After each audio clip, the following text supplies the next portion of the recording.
오늘 우리가 하나님이 올해 우리에게 주신 말씀 이사야 43장 18절 19절 말씀 다시 한번 묵상하려고 합니다. 동계 수련회에 대한 말씀을 우리가 살펴보고자 이 말씀을 좀 늦게 돌아와서 살펴보고 있습니다. 기억나십니까? 보라 내가 새 일을 행하리라 이렇게 말씀하시죠. 너희는 이전 일을 기억하지 말며 옛날 일을 생각하지 말라. 보라 내가 새 일을 행하리니 이제 나타낼 것이라. 너희가 그것을 알지 못하겠느냐? 반드시 내가 광야의 길을 사막에 강을 내리라. 새 일을 행하리라 하나님 말씀하십니다. 그런데 새 일을 행하다 할 때 사용되어진 동사가 굉장히 범상치가 않습니다. 여기서 사용된 동사는 이 아사라는 동사가 사용되어집니다. 내가 새 일을 행하리니, 우리가 예레미야 33장 2절로 3절까지 말씀 기억나십니까? 일을 행하시는 여호와, 그것을 만들어 주여 성취하시는 여호와, 그 이름을 여호와라 하는 이가 이와 같이 이르시도다. 너는 내게 부르짖으라. 내가 내게 응답하겠고 그거 은밀한 것을 내가 알지 못하는 그것을 내가 너에게 알게 하리라. 동일한 동사가 사용되고 있습니다. 그때 내가 일을 행하리라 할 때 그 동사와 보라 내가 새 일을 행하리라 이제 나타낼 것이다, 이 동사는 창조하다라는 동사 아사가 사용되어지고 있는데, 창조하다는 동사는 여러 가지 단어로 성경에서 사용되어집니다. 가장 중요한 단어는 바라겠죠. 엘로힘 바라, 하나님 천지를 창조하시니라. 이것은 무에서 유를 창조하시는 하나님의 창조의 역사를 나타낼 때 사용되어지는 단어입니다.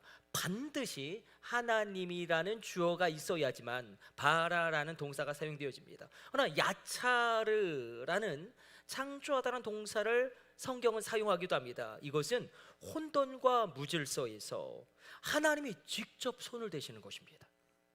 이것이 중요하겠죠. 하나님이 직접 손을 대시고 개입하시고 만지시니 혼돈에서 질서로, 무질서에서 정돈으로 그렇게 새롭게 되어지는 창조를 나타냅니다. 이 야차르의 창조가 특별히 우리의 자녀들 가운데 있을지어다. 우리 자녀들이 막 새벽 5시까지 앉아고 오라가고 그 다음날 막 12시까지 얘들이 못 일어나는 이런 막 무질서하고 혼란스러운 삶 가운데 하나님이 그 인생에 손을 대시면 그 인생이 질서 있게 되어지고 정돈되어지고 올바르게 세워지는 야차르의 창조의 역사가 있습니다. 오늘 본문 성경에서 이야기하고 있는 것은 내가 새 일을 행하리라, 내가 새 일을 창조하리라. 그때의 창조하다라는 동사는 아사를 사용하고 있습니다. 이것은 이미 있는 작은 것, 약한 것, 이미 내게 있는 거예요. 그러나 너무나 작아요. 다른 사람에게 보여줄 수조차 없을 만큼 초라하게 작은 거예요. 연약한 것일지라도 하나님이 그것을 강하고 크고 위대하게 만드시는 창조 역사를 의미합니다. 우리 인생 가운데 내 인생이 왜 이런지, 우리 가정이 왜 이 모양 이 꼴인지, 나의 자녀가 왜 이렇게 변화됨이 없는지, 그때에 긍정적으로 변화되어지는, 내게 아주 작은 생명의 호흡이 있다면, 내게 있는 아주 작은 생명의 호흡이 크고 강한 생명력 있는 군대로 바뀌어지는 창조 역사, 그것을 내가 행할 것이다. 나에게 있는 아주 작은 능력이라고 말할 수조차 없는 그 능력이 하나님의 강력한 능력이 됩니다. 나에게는 작은 물질이 100배, 1000배, 1000의 1000배가 되어집니다. 이것을 아사의 창조로 내가 그 새 일을 이제 행할 것이다, 그 새 일을 이제 창조할 것이다. 내가 반드시 광야의 길을 사막에 강을 내리라. 그런데 우리가 다 알고 있듯이 이런 놀라운 새 일이 일어나려면, 이 놀라운 새로운 창조의 역사가 일어나려면 하나님 우리에게 원하시는 것이 있었습니다. 말씀의 도전은 바로 이것이었죠. 너희는 이전 일을 기억하지 말며, 또다시 주님 반복해서 말씀하십니다. 옛날 일을 생각하지 말라. 과거의 상처, 과거의 아픔, 과거의 수치, 과거의 한숨, 과거의 배반, 과거의 분노를, 그 버림받음, 과거의 실패를 다 과거로 흘려보내고 하나님을 바라보라는 것입니다. 새로운 은혜를 받을 것을 기대하며 과거의 기억을 버리는 것입니다. 요셉이 어떻게 회복됩니까? 13년간 끊임없는 배반의 연속이죠. 형들이 배반합니다. 보디발이 배반합니다. 떡 맡은 관원장, 술 맡은 관원장이 배반합니다. 끊임없이 버림받았습니다. 그때 어떻게 회복되는가? 요셉이 절대 권력자, 애굽의 총리 2인자가 되었을 때에 왜 보복의 칼날을 그들에게 들이밀지 않았는가? 결혼하고 첫 번째 아들을 낳죠. 그리고 그 이름을 뭐라고 짓습니까? 므낫세라고 짓습니다. 뜻은 무엇입니까? 내가 잊어버렸다. 내가 과거에 하나님께서 나로 나의 모든 고난과 나의 아버지 집에서의 슬픔을 모두 잊어버리게 하셨다. 그 아들의 이름을 므낫세라고 짓습니다. 내가 과거를 다 잊어버렸다. 그 슬픔의 과거를 내가 다 흘려보냈다. 그리고 두 번째 아들을 낳죠. 그리고 그 아들의 이름을 뭐라고 짓습니까? 에브라임이라고 짓습니다. 뜻은 무엇입니까? 풍성함, 강성함입니다. 창대함입니다. 하나님이 나로 풍성하게 하신다. 하나님이 나로 창대하게 하셨다. 요셉이 이 고백을 하나님께 올려드리는데, 그러나 요셉은 절대 에브라임의 풍성함을 먼저 간구하지 않습니다. 나로 풍성하게 하여 주옵소서, 이것을 먼저 구하지 않습니다. 그것보다 먼저 요셉은 므낫세의 은혜를 하나님께 강청합니다. 나로 과거를 흘려보내게 하여 주옵소서. 아픔과 슬픔과 저주와 상처로 뒤범벅된 나의 과거가 나에게 영향을 미치지 않게 하여 주옵소서. 과거의 쓴뿌리가 나의 발목을 붙잡고 나를 넘어뜨리지 않게 하여 주옵소서. 과거를 다 흘려보내고 하나님을 바라봅니다. 우리가 십자가 앞에 우리 무거운 짐, 원망, 아픔, 슬픔을 다 내려놓는 것과 동일합니다. 그렇게 하나님을 바라보고 믿음으로 실패를 밟고 가나안 땅으로 신격해 들어가는 것입니다. 오늘 본문은 그래서 출애굽기가 배경인 것이죠. 출애굽기를 통해서 광야의 길을 내시고 사막의 강을 내신 하나님의 역사. 하나님은 바다의 길을 내실 뿐만 아니라 광야의 길을 내셨습니다. 어떻게 길을 내시냐면 불기둥과 구름기둥을 통하여 광야의 길을 내십니다. 하나님은 사막에 강을 내시는데 440만 명이 물을 마시지 못하여 기갈 가운데 있을 때에 어떻게 하십니까? 반석에서 생수가 터져 나오게 하심으로 430만 명이 그 물을 마시고 갈증으로부터 자유함을 얻게 하십니다. 430만 명이 마실 정도의 물이니 바로 반석에서 생수의 강이 터져 나온 것입니다. 이 생수의 강이 예수 안에서도 터져 나오고 있습니다. 그러나 또 다른 배경이 하나 숨겨져 있죠. 너희는 이전 일을 기억하지 말며 옛날 일을 생각하지 말라. 바로 므낫세의 고백을 올려드린 요셉의 삶이 중첩되어져 있습니다. 하나님, 나로 나의 수치스러운 이 과거를 다 잊게 하여 주옵소서. 내가 그 과거의 분노와 실패에 영향받지 않게 하여 주옵소서. 주님, 나의 자녀도 나의 쓴뿌리에 영향받지 않게 하여 주옵소서. 바라고나고 축복하기는 여러분의 쓴뿌리가 여러분의 자녀에게 흘러가지 않을지어다. 차단될지어다. 하나님의 영향력 안에 있을지어다. 오늘 본문이 얼마나 어려운지요. 오늘 본문이 얼마나 어려운지요. 이해하기가 어려운 것이 아니라 적용하기가 얼마나 어려운지요. 사실 끙끙거리면서 하루에 설교 문을 쓰는데 한 줄도 쓰지 못한 본문이기도 합니다. 왜 그런가? 고난의 문제이기 때문에 그렇습니다. 고난의 신비라는 신학적인 용어를 우리는 참 많이 들어왔습니다. 감리교 신학대학 다닐 때에 설교학을 가르치셨던 연필용 총장님이 이런 말을 하셨어요. 나중에 목회를 하게 되었을 때에 함부로 욥기를 설교하지 마십시오. 자녀를 모두 먼저 떠나보낸 미어지는 아버지의 마음을 어찌 인간의 쇠치어로 표현할 수 있겠으며, 그것이 어찌 하나님의 뜻이었다고 단정할 수 있겠습니까? 나중에 목회하게 되었을 때 함부로 요셉을 설교하지 마십시오. 덮어놓고 고난이 변하여 복이 되었다, 강단에서 외치지 마십시오. 적어도 여러분들이 인생의 회한과 쓴맛을 다 맛본 이후에 여러분의 검은색 머리가 하얗게 되었을 때에 이 고난에 대하여, 이 고난의 신비에 대하여 겸허하게 설교하십시오. 아직도 제 뇌리에 생생하게 그분의 음성이 기억납니다. 오늘 이 아침 고통스럽게 그러나 우리가 이 고난의 신비와 마주하는 것입니다. 고난이 길이 된다, 쉽게 우리가 말은 하지만 어떻게 그 고난이 길이 되어지는가? 구덩이에 빠집니다. 누가요? 요셉이요. 우리 창세기 37장 23절 24절 같이 읽습니다. 요셉이 형들에게 이르매 그의 형들이 요셉의 옷 곧 그가 입은 채색 옷을 벗기고 그를 잡아 구덩이에 던지니 그 구덩이는 빈 것이라 그 속에 물이 없었더라. 요셉의 고난은 생각보다 깊습니다. 우리가 아는 것보다 아프고 쓰립니다. 무엇보다 먼저 엄마가 17살 정도의 나이에, 그러니까 다소리 정도 되는 그 나이에 동생 베냐민을 낳다가 죽습니다. 가장 엄마 라헬이 필요할 때에 엄마가 죽습니다. 아버지 야곱은 다른 부인을 3명이나 얻어서 막 가정이 풍지박산나고 끊임없이 전쟁의 연속입니다. 피를 나는 형제들, 배다른 형제들이 요셉의 채색 옷을 찢죠. 요셉을 구덩이에 던집니다. 구덩이에 던져진다는 것은 너무나 고통스러운 것입니다. 왜 하나님은 요셉의 채색 옷을 찢으시고 그 배다른 형제들이 요셉을 구덩이에 던져 그가 구덩이에 꽁꽁 묶이는 것을 방관하느냐? 고난은 더욱 가중되죠. 노예가 되는데 강간 미수파렴치범으로 감옥에 갇힙니다. 보디발은 다 알았습니다. 그 아내가 얼마나 음란한 여인인지 다 알았습니다. 아니 고대 세계에서 주인의 아내를 범하려던 노예를 살려둔다? 있을 수 없는 일입니다. 다 알았지만 그래서 요셉을 자신의 왕의 감옥에 가둡니다.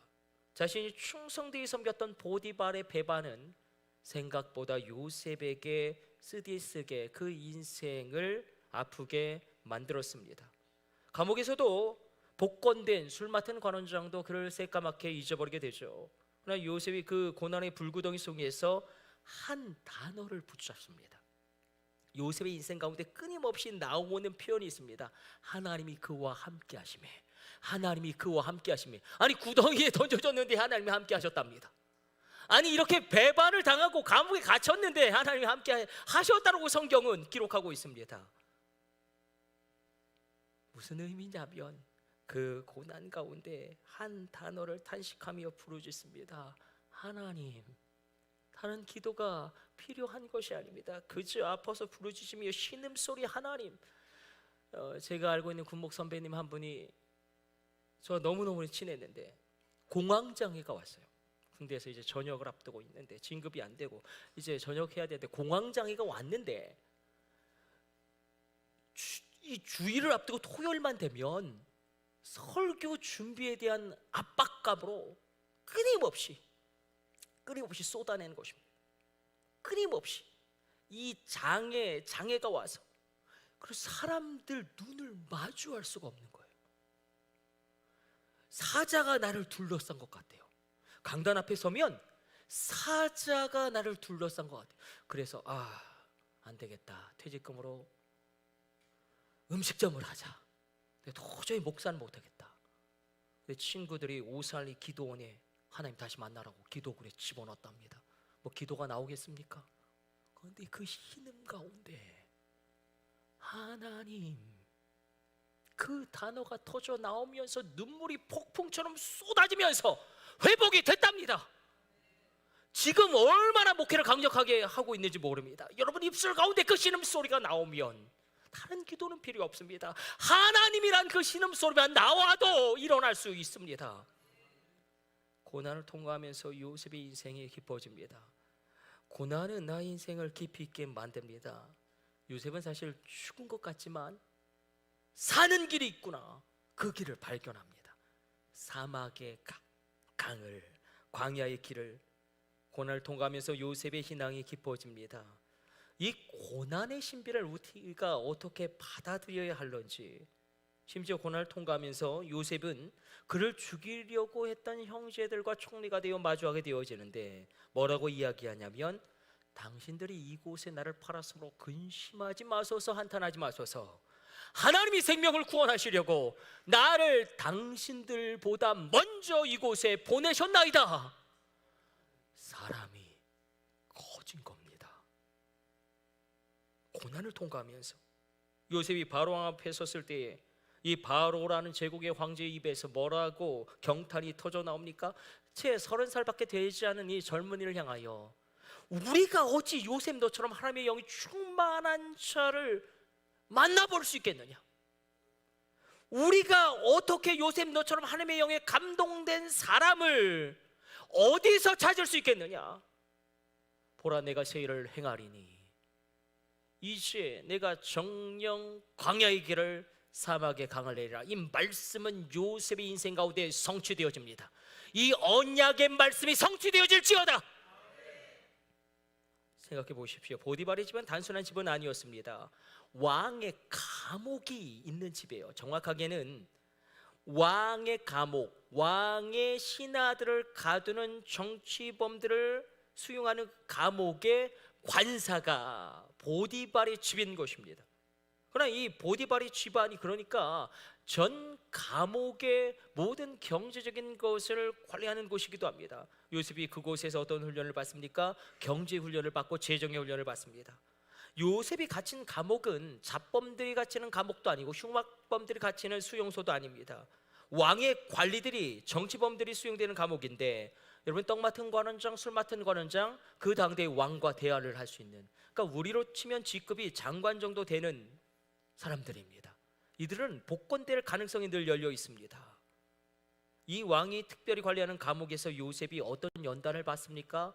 바로 정치 훈련을, 인사 훈련을 하게 됩니다. 결코 요셉은 꿈 한 번 잘 꿔서 하나님께 그렇게 쓰임 받은 것이 아니라 그 고난의 길을 걸어가면서 무너지는 시간이거든요. 요셉이 끊임없이 무너지는 시간이에요. 그 끊임없이 무너지는 시간 가운데 알 수 없으나 무언가 일이 되어지고 있었다는 것입니다. 고난은 아프고 사랑하는 사람의 상실은 슬프지만 요셉은 바로 왕이 놀라고 경탄할 수밖에 없는 존재로 우뚝 서게 됩니다. 오늘 본문은 이렇게 이야기합니다. 왜 새로운 기적이 일어났는가? 왜 놀라운 창조의 역사가 일어났는가? 바로 내가 광야에 서 있기 때문이랍니다.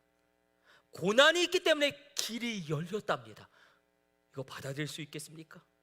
고난이 있기 때문에 하나님이 사막에 강을 내셨다는 것입니다. 우리 19절 말씀 다시 한번 읽어보기를 원하는데, 우리 19절 우리 같이 읽습니다. 보라, 내가 새 일을 행하리니 이제 나타낼 것이라. 너희가 그것을 알지 못하겠느냐? 반드시 내가 광야의 길을 사막에 강을 내리라. 오늘 이렇게 기록하고 있습니다.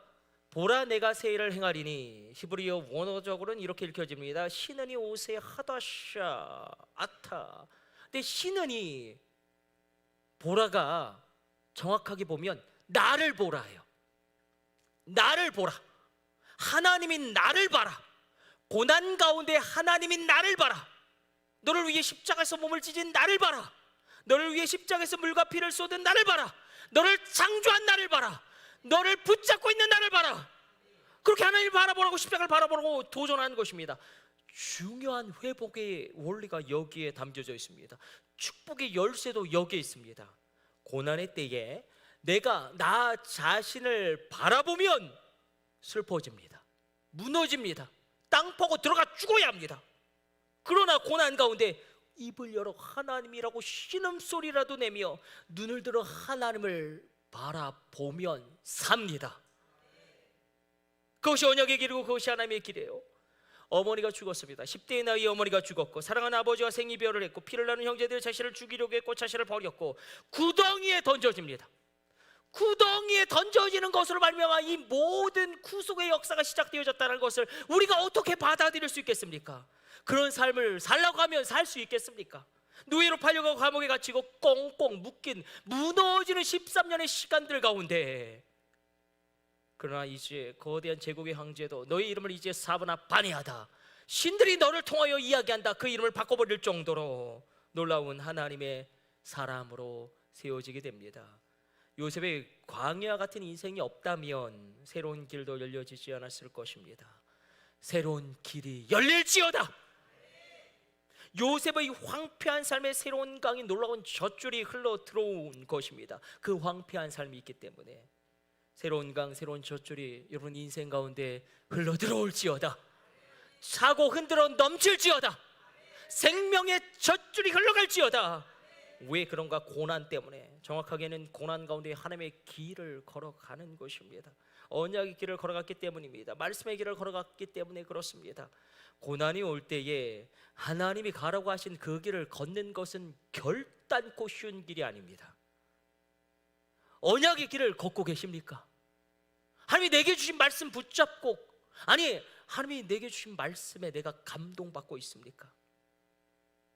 만약에 말입니다, 저를 보십시오. 요셉이 채색 옷만 입고, 그러니까 명품으로 막 취장을 하고 루이비통, 샤넬, 에르메스, 구찌, 까르띠에, 디올, 프라다로 온몸을 뒤범벅하고 아버지 야곱의 사랑을 독차지하고 막 람보르기니 몰고 막 페라리 몰고 오토바이 막 타고 질주하고 그 손에 한 번도 흙은 묻혀버리지 않고 막 먹고 싶은 거 다 먹고 자기가 하고 싶은 거 다 하고 고생은 한 번도 안 하고 야곱이 그렇게 애지중지 키웠다면, 여러분 그의 나이 30살이 되었을 때에 요셉이 뭐가 되었을까요? 그런 인생을 살았다면 아마도 자기만 아는 괴물이 되었을 것입니다. 그런 인생을 살았다면 요셉이 하나님을 알긴 알죠. 할아버지 하나님, 아버지 하나님, 증조 할아버지 하나님, 아브라함의 하나님, 이삭의 하나님, 야곱의 하나님, 증조 할아버지 하나님, 할아버지 하나님, 나의 아버지 하나님. 그러나 그 하나님을 나의 하나님으로 체험할 수 있었겠습니까? 축복합니다. 성경에 쓰여진 하나님을 나의 하나님으로 생생하게 체험할지어다. 왜 체험합니까? 고난이 있으니까 체험한답니다. 여러분들 어떻게 예수님 믿으셨습니까? 우리 믿음의 1세대들이 어떻게 하나님을 만났습니까? 자녀의 등록금을 낼 길이 없습니다. 그때 부르짖어 기도하다가 하나님 만난 것이 아닙니까? 내 힘과 능력과 지혜로 할 수 있을 것 같았는데, 그러나 내 힘, 내 능력, 내 지혜로 도저히 넘을 수 없는 인생의 벽을 만났을 때에 내가 대단한 줄 알았는데 나는 정말 아무것도 아니구나. 그렇게 절대자신 하나님을 만나는 것이 아니겠습니까? 갑자기 내 직장에, 내 일터에 이상한 인간이 나타나서 나를 힘들게 하고 나를 지치게 하고 나를 무너지게 합니다. 우리가 답답한 일도 당합니다. 막힙니다. 진학도 막히고 결혼도 막히고 우리가 거꾸로 때림을 당하기도 합니다. 승승장구하던 내가 좌천되기도 하고요. 아니 회사에서 정리해고 당하기도 합니다. 수많은 인생의 고초를 겪습니다. 그러나 나는 망하지 않습니다. 그러나 나는 죽지 않습니다. 어디 기록되어 있습니까? 고린도후서 4장 8절로 10절로 우리가 사방으로 우겨쌈을 당하여도 쌓이지 아니하며 답답한 일을 당하여도 낙심하지 아니하며 박해를 받아도 버림받지 아니하며 거꾸로 때림을 당하여 또 죽지 아니하고 망하지 아니하면 우리 항상 예수의 죽음을 우리 몸에 짊어짐으로 예수의 생명이 우리 몸에 또한 나타나게 하려 하심이라. 그 고난을 통과하면서 나의 옛사람의 죽음을, 나를 죽이는 나의 옛사람을 십자가에 못 박는 그 놀라운 일, 그때의 예수의 생명이 나에게 역사하게 되어지고 성령으로 세례를 받게 되어지고 그렇게 하나님을 만나는 것입니다. 우리가 사실 어떻게 하나님을 만납니까? 나는 대단한 줄 알았는데, 엄청난 줄 알았는데 다 무너져 내렸을 때에 여러분 그 고난이 없었다면 하나님 앞에 서 있겠습니까? 하나님 때로는 우리를 구덩이에 던집니다. 병상이란 구덩이에 던져 넣으셔서 수술을 받게도 하시고 경제의 난국의 구덩이에 던져 넣으셔서 모든 것이 다 말라 비틀어지기도 하시고 내 사랑하는 자녀가 진하게 다 막혀버립니다. 이게 웬일입니까? 다 막힙니다. 나의 길이 다 막혀버린 사업이 부도를 맞기도 합니다.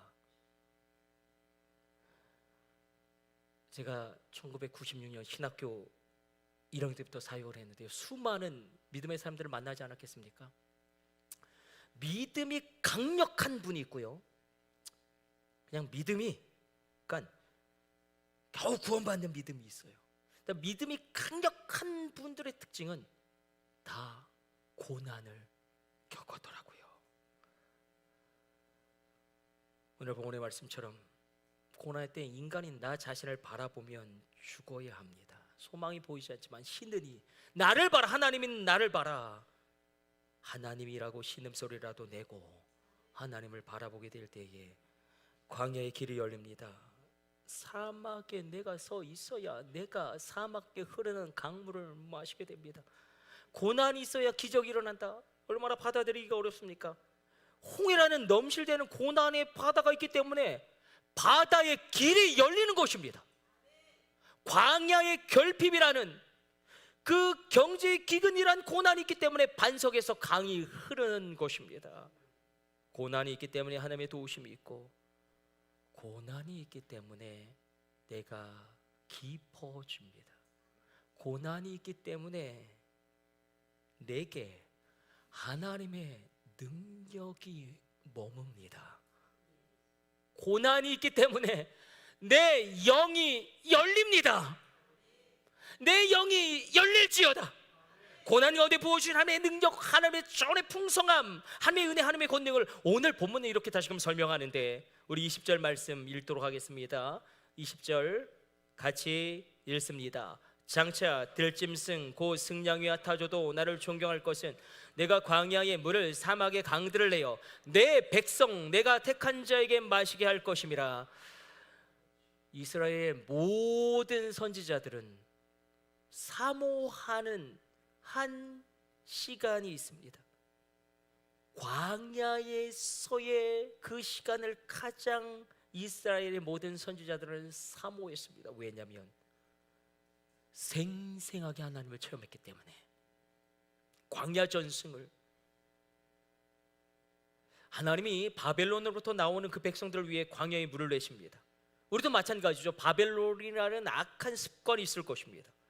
악한 말, 악한 행동, 더러운 일들을 끊고 우리가 바벨론으로부터 나올 때에 하나님 나를 위하여 사막의 강들을 내시는데, 그 강물의 양이 얼마나 풍성한지, 얼마나 넘쳐 흐르는지, 얼마나 풍성한 하나님의 자원의 공급하심이 크신지, 심지어 들짐승조차도 그 물을 마시고 안식하고 하나님을 존경한다고 표현하고 있습니다.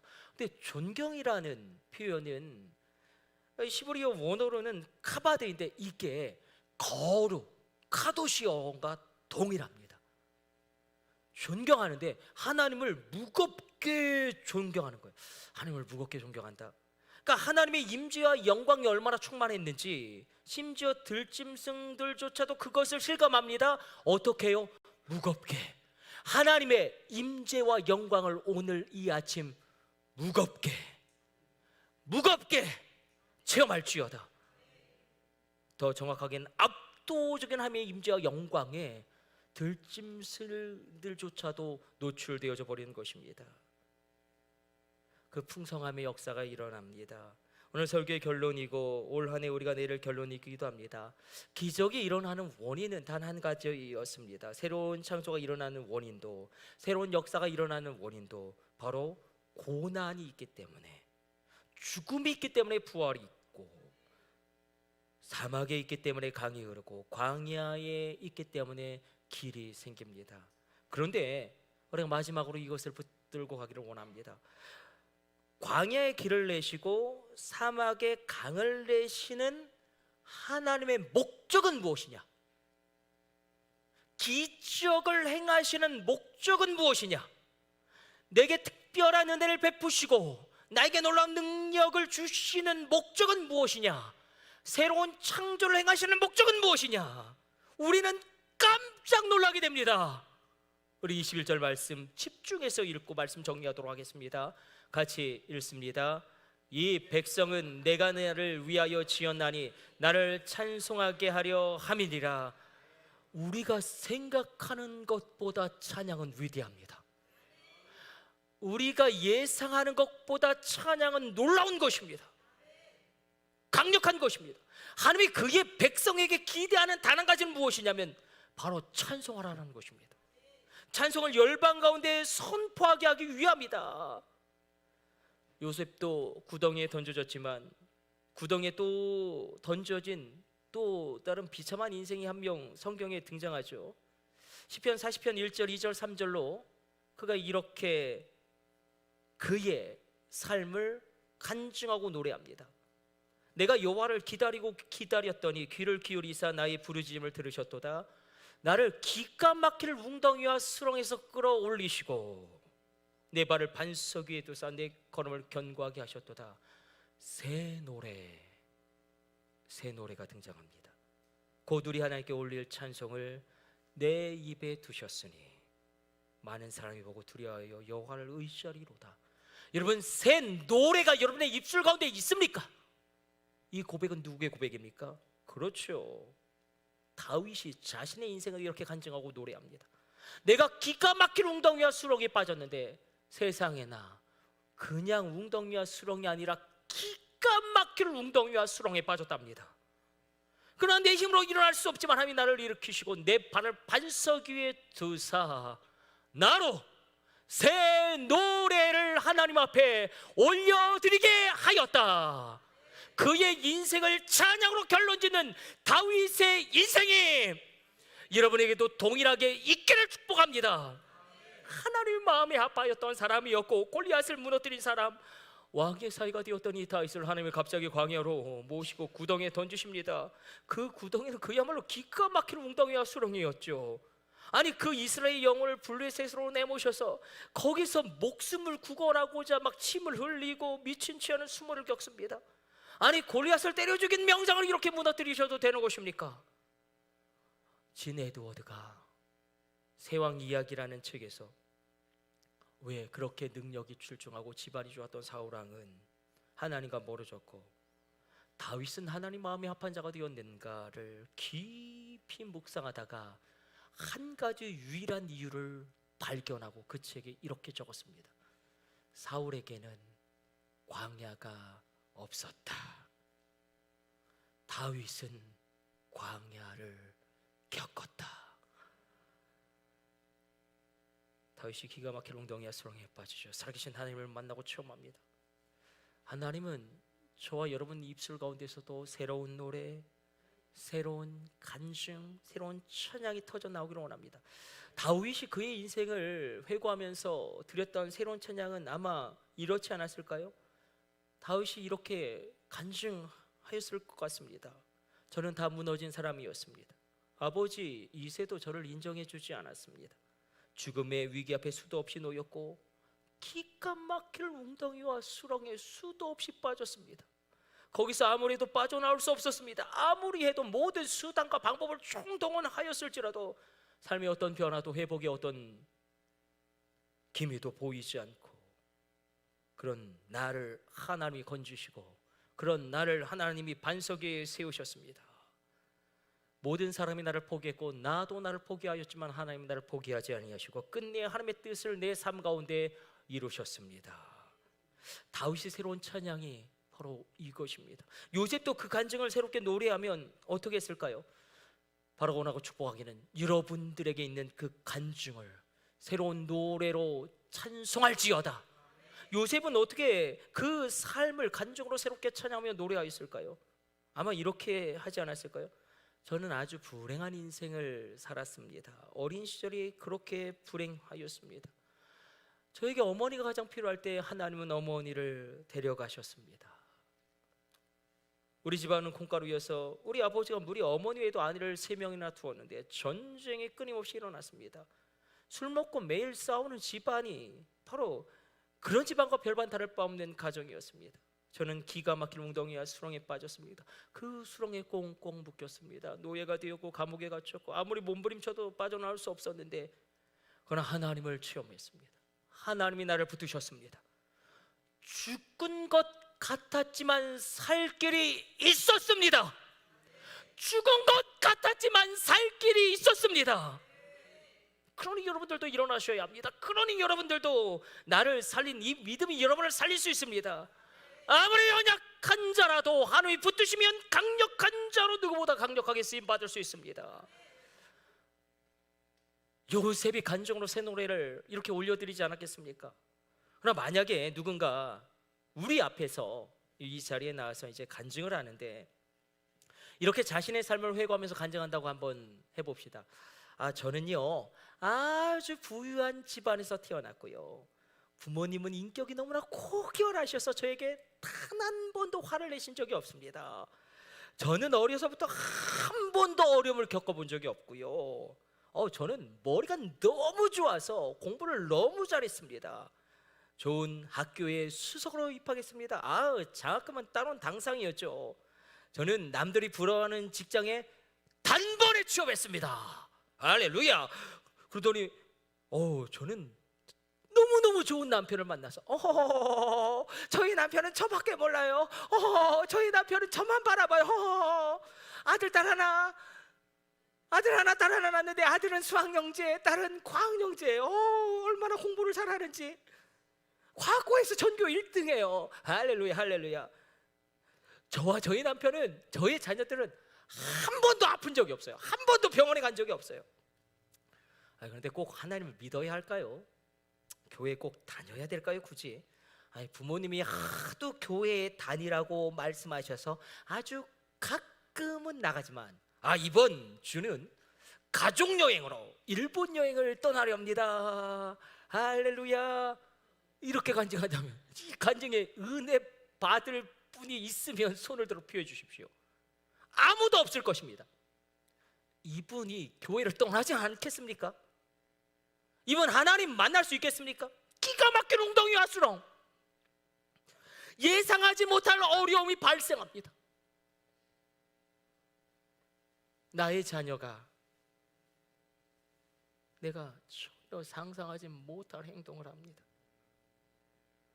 나의 사업이 곤두박질 칩니다. 내 인생의 끝장입니다. 이 기가 막힌 웅덩이와 수렁에서, 이 고독한 사막에서, 결핍으로 가득 찬 이 광야에서, 그러나 하나님을 생생하게 만납니다. 아브라함의 하나님은 아브라함의 하나님입니다. 이삭의 하나님은 이삭의 하나님입니다. 야곱의 하나님은 야곱의 하나님입니다. 요셉은 요셉의 하나님을 새롭게 만나야 하듯이 나도 나의 하나님을 새롭게 만나야 합니다. 그러나 광야에 서 있지 않으면 만날 수 없답니다. 기가 막힌 웅덩이와 수렁에서 내 힘으로, 내 지혜로, 내 능력으로, 내 경험으로 극복할 수 없는 그것을, 만약에 내가 그것을 극복하고 이겨냈다면 하나님을 찬양하지 않겠죠. 입으로는 하나님의 은혜라고 이야기하지만 속으로는 나의 능력이 출중했지, 나의 선택이 탁월했지, 그렇게 말할 것입니다. 그러나 우리가 되짚어 볼 때에 이 기가 막힐 웅덩이와 수렁에서 내가 도저히 내 힘과 내 능력으로 헤어나올 수 없지만 하나님이 나를 붙드셔서, 하나님이 나를 붙드셔서 내가 내 삶을 놓아버리지 않았고, 내가 그래도 우리 가정을 놓아버리지 않았고, 내가 그래도 이렇게 주님 앞에 예배할 수 있음이 아닙니까? 고난이 없다면 하나님 앞에 서 계시겠습니까? 아픔이 없다면 부르짖어 하나님께 통곡함으로 나아가시겠습니까? 고난은 어렵습니다. 고난의 신비는 함부로 말할 수 없는 것입니다. 그러나 우리가 여전히 하나님이 나를 다스리신다, 그 믿음 가운데 일어나시기를 주님의 이름으로 위로해 드립니다.